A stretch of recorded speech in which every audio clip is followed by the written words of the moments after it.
안녕하세요. 세무회계 텍스표의 정한겸 세무사입니다. 지난번 제조업 강의가 나간 뒤에 정말 많은 대표님들께서 연락을 주셨습니다. 그런데 그 중에서 가장 많이 하셨던 질문이 세무사님, 공장 없이 노트북 하나로 일하는 우리는 어떻게 세금을 줄이나요? 였습니다. 그래서 준비했습니다.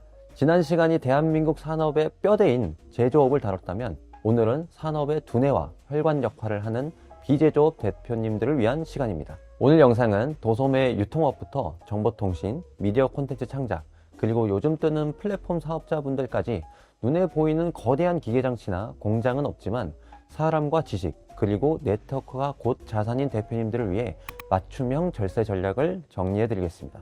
흔히들 공장이 없으니 챙길 세금 혜택도 별로 없는 거 아니냐고 오해하시는데 오히려 무형의 자산을 다루기 때문에 놓치기 쉬운 숨은 공제가 더 많습니다. 제조업이 눈에 보이는 제품을 만드는 것이라면 비제조업은 특히 소프트웨어 개발, 경영 컨설팅, 광고 대행 같은 업종은 눈에 보이지 않는 용역을 만드는 사업입니다. 가장 큰 특징은 비용 구조인데요. 공장은 원재료비나 기계 감가상각비가 크지만 지식 서비스업은 사람이 전부입니다. 그래서 전체 비용의 대부분이 직원 급여나 퇴직금 같은 인건비이거나 프로젝트를 수행하기 위해 다른 협력사들에게 주는 외주 용역비로 구성이 됩니다. 그리고 또 하나의 특징은 이익률의 변동폭이 엄청나게 크다는 점인데요. 제조업은 어느 정도 마진율이 정해져 있지만 서비스업은 회사의 자체 능력, 즉 맨파워에 따라 이익률이 천차만별입니다. 예를 들어 대표님이 직접 개발 능력이 있어서 프로그램을 혼자 뚝딱 만들어서 납품하면 그 매출의 90% 이상이 이익이 될 수도 있습니다. 반대로 내부에 기술이 없어서 개발자를 뽑고 외주 업체도 쓰고 하면 매출이 커도 남는 게 거의 없을 수도 있죠. 맞습니다. 바로 그 점이 비제조업 대표님들이 가장 경각심을 가져야 할 세무 리스크입니다. 물건은 시장의 가격이 정해져 있지만 용역의 대가는 측정하기 나름인 경우가 많습니다. 예를 들어 경영 컨설팅 1회가 100만 원인지 1000만 원인지 그 가치를 객관적으로 증명하기 참 어렵거든요. 그래서 안타깝게도 이 점을 악용해서 탈세 유혹에 빠지는 경우가 빈번합니다. 실제로 용역을 제공받지도 않았는데도 아는 업체끼리 가짜 세금 계산서를 주고받아서 비용을 부풀리거나 인건비를 과다하게 책정해서 법인세를 줄이려는 시도들이죠. 하지만 국세청도 이 구조를 너무나도 잘 알고 있습니다. 그래서 비제조업, 특히 지식기반 서비스 업종은 실제 용역이 제공되었는지 그 가격이 적정한지를 입증하는 것이 세무조사의 주 쟁점 사항이 됩니다. 사실 세법에서는 이 물건을 사면 경비다 라고 딱 정해진 리스트는 없습니다. 대신 사업과 관련하여 발생한 비용이라면 모두 경비로 인정한다는 포괄적인 규정이 있을 뿐인데요. 즉 사업의 연관성을 대표님이 입증만 할 수 있다면 무엇이든지 경비 처리가 가능합니다.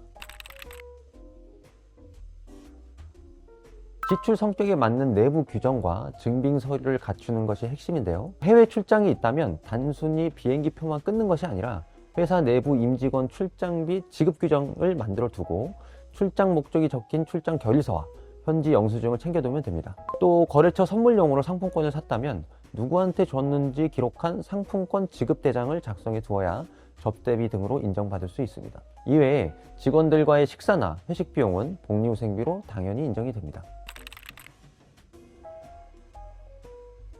경비 처리를 잘하면 두 가지 세금을 아낄 수 있습니다. 첫 번째는 비용만큼 이익이 줄어드니 법인세가 줄어드는 거고요. 두 번째는 부가세 환급이 된다는 점인데요. 지출한 금액 10%인 부가세를 돌려받거나 내야 할 세금에서 빼줍니다. 이 두 가지 모두 적용되면 가장 베스트입니다. 하지만 법인세 비용 처리는 되지만 부가세는 안 돌려주는 경우가 있어서 주의를 해야 합니다. 대표적으로 접대비와 승용차 관련 비용입니다. 거래처와 식사를 했다면 법인세 비용으로는 인정이 되지만 소비성 지출을 권장하지 않는다는 취지에서 부가세 공제는 불가능합니다. 반대로 직원들과 식사한 비용은 부가세 공제가 가능하고요. 따라서 결제할 때 이 지출이 접대인지 회식인지 명확하게 구분하는 것이 중요합니다. 법인카드 사용에는 일관된 규칙이 있어야 됩니다. 국세청 전산망에는 카드 사용 내역이 실시간으로 통보가 되는데요. 세무서에서는 빅데이터를 통해 업무 무관 혐의가 짙은 사용처를 자동으로 걸러냅니다. 웬만하면 다음의 경우에는 사용을 피하시는 게 좋은데요. 공휴일 및 주말 사용, 자택 근처에서의 빈번한 사용과 병원, 필라테스, 피부과, 백화점, 미용실 등 이런 것들은 피해 주시는 게 좋습니다. 물론 정말로 사업과 관련이 있고 이를 입증할 수 있다면 가능합니다. 하지만 세무서에서는 이런 업종의 지출을 사적인 비용이라는 프레임을 씌우고 보기 때문에 불필요한 오해나 소명 요구를 피하려면 가급적 사용하지 않는 것이 좋겠습니다. 당연코 인건비입니다. 제조업은 기계가 서 있으면 전기는 안 먹잖아요. 그런데 지식 서비스업은 프로젝트가 없어도 직원은 출근해야 하고 월급은 나가야 합니다. 매출이 10억이어도 인건비로 8억이 나가면 남는 게 없을 수도 있습니다. 그래서 대표님들이 직원을 더 뽑아야 회사가 크는데 인건비가 무서워서 못 뽑겠다, 혹은 세금도 세금이지만 당장 나가는 월급 부담을 줄일 방법은 없냐 등의 질문을 가장 많이 하십니다. 네, 이 계산을 정확히 안 해보시고 덜컥 채용했다가 나중에 통장 잔고 보고 깜짝 놀라시는 대표님들이 정말 많습니다. 결론부터 말씀드리면 근로계약서에 적힌 연봉의 최소 20% 이상은 더 든다고 생각을 하셔야 됩니다. 직원을 정규직으로 채용하면 의무적으로 가입해야 하는 4대 보험이 있죠. 이 요율을 대략적으로 따져보면 국민연금 9%, 건강보험 8%, 고용산재보험 2% 정도 해서 총 급여의 20% 정도가 보험료로 나옵니다. 이걸 회사와 직원이 대략 반반씩 부담하니까 회사 입장에서는 연봉의 10% 정도가 4대 보험료로 추가로 지출됩니다. 여기서 끝이 아닙니다. 퇴직금이 있죠. 직원이 1년 일을 하면 한 달치 급여를 퇴직금으로 줘야 하니까 이것도 급여의 대략 10% 정도를 매달 적립해둬야 합니다. 여기에 식대나 명절 상여금 같은 복리후생비를 더하면 부담은 더 커지겠죠. 자, 한번 계산을 해볼까요? 월 급여 300만 원인 직원을 채용했다고 가정해 봅시다. 대표님 통장에서는 300만 원만 나가는 게 아닙니다. 4대 보험료 회사 부담분으로 약 30만 원, 급여의 10% 정도 되죠. 그리고 퇴직금 적립으로 약 30만 원, 이것도 급여의 10% 정도 됩니다. 이렇게 숨만 쉬고 나가는 고정비만 합쳐도 최소 360만 원이 대표님 주머니에서 빠져나가는 겁니다. 연봉으로 치면 3,600만 원짜리 직원이 실제로는 4,300만 원 이상의 비용이 되는 셈이죠. 크게 4대 보험 지원, 현금 지원, 세액공제 이 3단계로 나누어서 챙겨야 합니다. 첫째는 국민연금과 고용보험료 80%를 부담해주는 두루누리 사회보험료 지원이 있고, 둘째는 만 34세 이하의 직원 채용 시 1년간 720만 원의 인건비를 지원해주는 청년 일자리 도약장려금이 있습니다. 마지막으로 지난번 제조업 때도 강조했던 통합고용세액공제입니다. 하지만 이 통합고용세액공제는 개정을 통해 26년도부터 변경된 부분이 있습니다. 수도권 기준으로 청년 정규직 1명을 3년간 유지하면 4천만 원의 법인세를 깎아줍니다. 먼저 두루누리 사회보험료 지원은 소규모 사업장의 국민연금, 고용보험료를 80% 지원해주는 정책입니다. 주요 요건으로는 직원 수가 10명 미만인 사업장이어야 하고 월 평균 보수가 270만 원 미만인 신규 입사자이어야 합니다. 그리고 신규 입사자는 직전 1년간 국민, 고용보험 자격 취득 이력이 없어야 합니다. 회사 부담분, 본인 부담분 합쳐서 매월 최대 25만 원 정도 절감해 줍니다. 그 다음은 청년 일자리 도약장려금입니다. 이건 이름 그대로 청년을 채용했을 때 주는 강력한 현금 지원책인데요.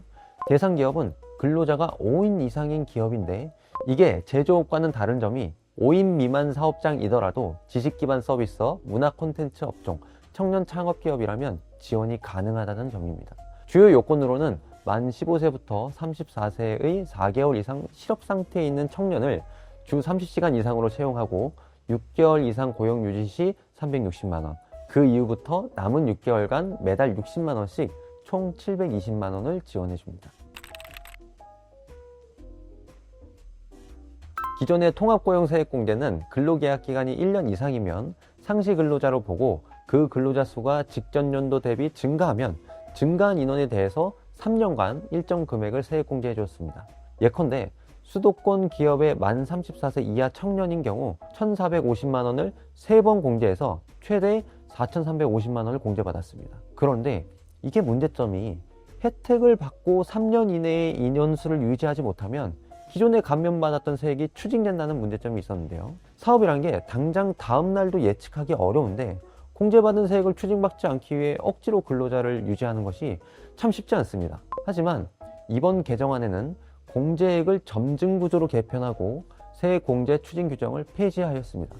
따라서 수도권 기준 1년차 700만원, 2년차 1600만원, 3년차 1700만원으로 총 4000만원을 공제받을 수 있도록 하였습니다. 무려 비수도권은 4900만원까지 공제를 받을 수 있어요. 전체적인 세액공제액은 조금 변동이 있었지만 추진 규정이 없다는 점을 볼 땐 이번 개정안이 많은 대표님들에게 훨씬 유리하다고 볼 수 있습니다. 네, 맞습니다. 이전 영상에서도 설명드린 것처럼 나이, 업종, 지역 이 세 가지 요건만 갖춘다면 법인세를 최대 100% 5년간 감면이 가능했습니다. 하지만 이번 26년도부터는 그 혜택이 축소될 예정인데요. 이제 감면 지역을 비감일 지역에서 수도권과 수도권 밖 지역으로 나누는데요. 여기서 수도권이란 서울, 경기, 인천 전 지역을 의미합니다. 청년이 비감일 지역이지만 수도권 내에서 창업했다면 100%였던 것이 75%로 감면율이 낮아지고요. 청년이 아닌 사람은 50%에서 25%로 축소됩니다. 또한 감면 한도를 5억으로 하고 있습니다. 예컨대 군산 지역에서 청년이 감면을 적용받고자 한다면 비감일 지역이면서 수도권 밖이니 100% 감면이 가능하겠습니다. 이런 감면율의 축소는 26년도에 창업한 기업에 대해 적용하기 때문에 이미 사업장을 운영하고 계신 분들이라면 해당 사항은 없겠지만 수도권 지역에서 창업 예정이라면 서둘러 25년 이내로 사업자 등록을 내셔야겠습니다. 이러한 감면율 축소에 대응하기 위해서 가장 좋은 방법은 창업 후 3년 이내 벤처기업 인증을 받는 것입니다. 그럼 25%로 감면율을 적용받거나 기존의 과밀 지역에서 창업을 했지만 나이 때문에 청년에 해당하지 않으신 분들도 5년간 50% 감면 적용이 가능해집니다. 보통 혁신 성장 유형으로 많이 도전하시고 실제로 많은 분들이 벤처 인증을 받아서 창업 감면 혜택을 받고 계시니 적극적으로 활용해 보시는 거 추천드립니다. 절대 추천하지 않습니다. 최근 국세청에서 가장 강력하게 단속하고 있는 부분인데요. 작년 말부터 수도권 외곽의 공유 오피스, 특히 한편 난짓한 공간에 수백 개의 사업자가 등록된 일명 주소 세탁 사례들이 대거 적발되었습니다. 국세청은 이를 실질적인 사업장이 없다고 판단해서 창업 감면을 전부 부인하고 감면받은 세금에 가산세까지 붙여 추징하고 있습니다. 생각보다 훨씬 정교하게 추적을 합니다. 단순히 주소지만 보는 것이 아니라 다음과 같은 데이터로 검증을 하는데요. 우선 법인카드 사용 내역을 보는데 대표님은 지방에 주소를 뒀다고 주장하지만 실제 법인카드 식대나 교통비가 서울 근처에서 결제되었다면 의심을 받을 수 있습니다. 그리고 세금 계산서를 발행하거나 국세청 홈택스에 접속할 때 인터넷 IP 주소를 추적할 수도 있는데요. 사업장 주소지와 접속 위치가 계속 다르다면 실질 사업장이 아니라는 강력한 증거가 될 수 있습니다. 가급적 상주형 오피스를 이용하셔야 합니다. 주소만 빌려주는 비상주 서비스는 위험할 수 있어요. 공유 오피스를 쓰더라도 실제로 대표님이나 직원이 출근해서 업무를 볼 수 있는 지정된 공간을 계약하시는 걸 권고드립니다. 창업 중소기업 세액 감면의 핵심은 서류상의 주소가 아니라 실질적으로 어디서 사업을 영위하는가입니다. 이 원칙을 지키지 않으면 수억 원의 세금 폭탄을 맞을 수 있으니 각별히 유의하셔야 합니다. 사업 초기 법인에서 이익이 나면 그 이익금은 보통 재투자 자금으로 활용이 됩니다. 하지만 사업이 어느 정도 자리 잡은 후에는 법인의 자금 인출에 대해 고민을 많이 하시는데요. 대표적인 자금 출구 전략은 급여, 배당, 퇴직금입니다. 법인의 돈을 그냥 가져가면 가지금이 되어 문제가 되므로 세금을 내고 정당하게 가져와야 하는데 핵심은 법인세 절감 효과가 있는 급여를 우선적으로 활용하고 일정 구간이 넘어가면 배당을 섞는 것입니다. 급여는 법인의 비용으로 처리돼서 법인세를 줄여주기 때문인데요. 반면 배당은 법인세를 다 내고 난 후에 이익잉여금에서 가져가는 것이라서 비용 처리가 되지 않습니다. 따라서 절세 효과만 놓고 보면 급여로 인출하는 것이 우선입니다. 대표이사 급여를 연봉 5천만 원이라고 가정해 보겠습니다. 연봉 5천만 원 구간에서는 각종 공제를 제하면 실효세율이 5% 수준으로 굉장히 낮습니다. 법인의 이익이 2억을 넘어서 법인세율을 22% 적용받는 경우라면 급여를 가져가고 법인세 1,100만 원이 줄어들 겁니다. 대신에 건강보험료 17%인 약 850만 원이 나오고 근로소득세가 약 280만 원이 나오니 줄어든 법인세만큼 건보료 및 종합소득세가 부과가 되는 것이죠. 그런데 이 배당을 받은 경우 법인세를 최소 11%를 내야 하고 원천징수 15.4%도 내야 되기 때문에 최소 26.4%의 세금을 내는 셈입니다. 따라서 나의 급여에 대한 세금 및 건보료 부담이 배당의 총 세금 부담을 넘어설 때 배당을 섞는 것이 좋습니다. 보통 연봉 1억이 넘는 경우 급여를 더 올리는 것보다 2천만 원까지 배당을 받는 것이 세금적으로 유리한 최적 조합이 될 수 있습니다. 단 이는 대표님의 연말정산 상환이나 타소득 유무에 따라 달라질 수 있기 때문에 담당 세무사와 꼭 상의하셔서 결정하셔야 합니다. 바로 퇴직금을 활용하는 것입니다. 앞서 말씀드린 급여나 배당은 1억 원이 안 되는 돈이라도 건보료와 소득세를 합치면 20%가 훌쩍 넘습니다. 만약 연봉 5억 원으로 책정한다면 최고 세율 구간에 걸려서 세금과 4대 보험료만 최소 2억 넘게 나옵니다. 절반 가까이를 세금을 내야 하니 매우 아까울 수밖에 없는데요. 그런데 퇴직금은 종합소득세와 합산되지도 않고 무엇보다 건강보험료가 전혀 부과되지 않는다는 점과 굉장히 낮은 세율을 적용받는 강력한 장점이 있습니다. 예를 들어 퇴직금으로 5억 원을 수령할 경우 10년 근속 기준 대략 퇴직소득세는 약 1억 원 수준입니다. 같은 5억을 급여로 받으면 세금과 건보료로 2억 넘게 내야 하지만 퇴직금으로 받으면 세금을 1억 원 가까이 아낄 수 있는 셈입니다. 아닙니다. 현재는 세법상 임원 퇴직금 한도가 정해져 있어서 무작정 많이 가져가실 수는 없어요. 가장 먼저 확인해야 할 것은 법인의 정관입니다. 정관에 임원 퇴직금 지급 규정이 명시되어 있어야만 인정받을 수가 있습니다. 규정이 없다면 퇴직금 한도가 굉장히 낮아지니 자신의 퇴직금 규정이 존재하는지 정관을 살펴보시기 바랍니다. 임원 퇴직금 한도를 계산하는 방법을 간단하게 알려드리겠습니다. 여기서 근속연수를 곱하는 부분까지는 일반 직원의 퇴직금 계산 방식과 비슷하지만 임원은 회사 기여도가 높다고 인정을 해주기 때문에 마지막에 2배수라는 상수를 곱해줍니다. 즉 퇴직금을 많이 받으려면 기본적으로 근속연수가 받쳐주고 퇴사하기 전 3년 동안의 급여를 높게 설정해야 합니다. 참고로 19년도까지는 3배수까지 인정이 되었으나 세법 개정으로 2배수로 낮춰졌습니다. 따라서 대표님의 입사 시점이나 규정 변경 시점에 따라 적용되는 배수가 구간별로 달라질 수 있으니 정확한 금액은 반드시 담당 세무사와 상의해 보시길 바랍니다. 네, 대표님이 개인적으로 보유하신 특허권이나 상표권을 활용하는 방법입니다. 대표님 명의의 산업재산권을 감정평가를 통해 시가로 평가를 받은 뒤 이를 법인에 양도하는 방식입니다. 이렇게 하면 법인은 해당 권리를 취득하면서 그만큼 비용 처리가 가능하고 대표님은 양도대금을 수령해서 자금을 개인화할 수 있습니다. 일반적인 급여나 배당에 비해 세금 부담이 확연히 낮기 때문인데요. 산업재산권의 양도소득은 기타 소득으로 분류가 되는데 전체 금액의 세금을 매기는 것이 아니라 최대 60%를 필요경비로 인정해 줍니다. 즉 전체 금액의 40%에 대해서만 과세하는 구조라는 거죠. 예를 들어 1억 원을 급여로 받으려면 4대 보험과 소득세로 큰 비용이 나가지만 특허권 양도대금으로 1억 원을 받는다면 4천만 원만 소득으로 잡힙니다. 이 경우 실질적인 세금은 약 4,500만 원 정도만 부담하면 되는 거니까 절세 효과가 매우 뛰어납니다. 아닙니다. 무분별한 양도는 세무조사의 타겟이 될 수 있어 각별한 주의가 필요한데요. 국세청에서 인정받기 위해서는 다음 3가지 요건을 반드시 갖춰야 합니다. 첫 번째로 사업 관련성이 있어야 합니다. 해당 특허나 상표가 법인의 실제 사업 내용과 밀접한 관련이 있어야 한다는 거죠. 두 번째는 개발 과정을 입증해야 합니다. 단순히 특허의 이름만 올리는 것이 아니라 대표님 개인이 실제로 연구하고 개발했다는 연구 노트, 아이디어 구상 자료 등 객관적인 증빙이 있어야 합니다. 마지막으로 가장 중요한 부분인데 출원 및 등록 과정에서 발생한 변리사 비용, 관람료 등을 대표님 개인 자금으로 지출했어야 합니다. 만약 회사가 비용을 대고 개발한 기술을 대표 개인 명의로 등록했다가 다시 법인에 파는 형태라면 세무서에서는 이를 법인의 자산으로 보고 거래 자체를 부인해버리거나 가지급금, 횡령 등으로 처리할 수 있으니 반드시 사전에 세무사와 검토해야 합니다. 우선 주식 가치에 대한 중요성을 다시 한번 짚고 넘어가야 할 것 같습니다. 주식 가치는 사람으로 치면 몸무게와 같습니다.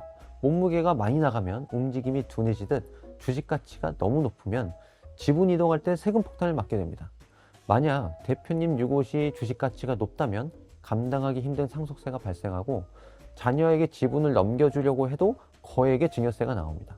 그래서 많은 대표님들이 일부러 비용을 늘려서 이익을 줄이고 주식 가치를 가볍게 만들려고 노력하는 것입니다. 비상장 주식은 시장에서 거래되는 가격이 없기 때문에 세법에서 정한 복잡한 보충적 평가 방법을 따릅니다. 쉽게 자동차를 사는 과정에 비유를 해보겠습니다. 우리가 차를 살 때 외관도 보고 성능도 보죠.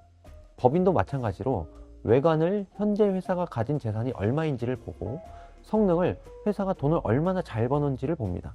세법에서는 보통 성능과 외관을 3대2의 비율로 섞어서 평가합니다.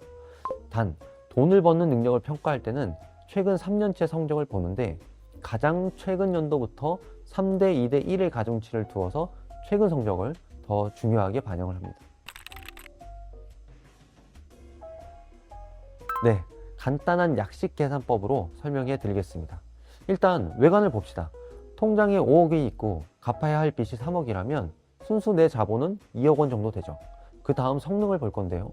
연평균 가중평균 이익이 1억 원이라면 여기에 10배를 곱해 수익 가치는 10억 원으로 봅니다. 최종 평가는 10억에 60%를 곱하고 2억에 40% 곱한 것을 더하면 6억 8천만 원 정도 나올 수 있겠습니다. 즉 법인 자본이 2억 정도 있고 3년간 매년 1억씩 남겼다면 최소 기업 가치는 6억 8천만 원이고 이 금액이 추후 상속재산으로 잡히고 자녀에게 증여한다면 최소 1억 원 이상의 증여세를 만들어냅니다. 자, 내용이 많아서 조금 복잡하셨죠? 제가 세무사로서 이것만 잘 챙겨도 성공한다 싶은 핵심 청사진을 딱 그려드리겠습니다. 이 순서대로만 머릿속에 넣어두세요. 먼저 2025년이 지나기 전에 상주형 공유오피스의 사업자 등록을 해서 창업 중소기업 세액 감면 혜택을 확실하게 챙겨놓고 시작할 겁니다. 세금을 50%에서 최대 100%까지 아낄 수 있으니까요. 직원이 필요하다면 연봉 3천만 원 정도의 청년을 먼저 채용하세요. 두루밀리 지원금에 일자리 도약 장려금, 그리고 통합고용세액공제까지 받으면 사실상 나라에서 지원해주는 돈으로 인건비를 바로 뽑을 수 있습니다. 돈을 쓸 때 이게 경비가 될까? 애매하다면 고민하지 말고 무조건 지출결의서를 쓰고 영수증을 모아두세요. 입증만 할 수 있다면 모두 비용으로 인정받아서 세금을 줄일 수 있습니다. 백화점 주말 사용은 개인카드를 쓸 겁니다. 법인의 이익이 나기 시작하면 제 급여는 세금 효율이 가장 좋은 5천만 원으로 시작해서 회사가 성장함에 따라 조금씩 늘려갈 겁니다. 그리고 법인 설립 초기에 아직 회사 가치가 낮을 때 가족들에게 미리 주식을 증여해 둘 겁니다. 나중에 회사가 커지고 나서 주식을 넘기려면 세금이 어마어마하거든요. 지분을 증여하고 정기적으로 가족들에게 배당을 해서 소득을 분산하고, 만약 집을 사거나 큰 돈이 필요할 때는 제가 가진 특허권인 상표권을 법인에게 정당하게 양도해서 세금도 적게 내고 목돈으로 마련할 겁니다. 마지막으로 먼 훗날 자녀가 결혼하거나 내가 은퇴할 시점이 되면 그동안 쌓인 공로를 인정받아 퇴직금을 두둑하게 챙길 겁니다. 이것이 세금을 가장 많이 아끼면서 법인의 성과를 온전히 내 것으로 만드는 피날레죠. 물론 제가 말씀드린 이 모든 전략을 다 구사할 수 있다면 가장 좋겠죠.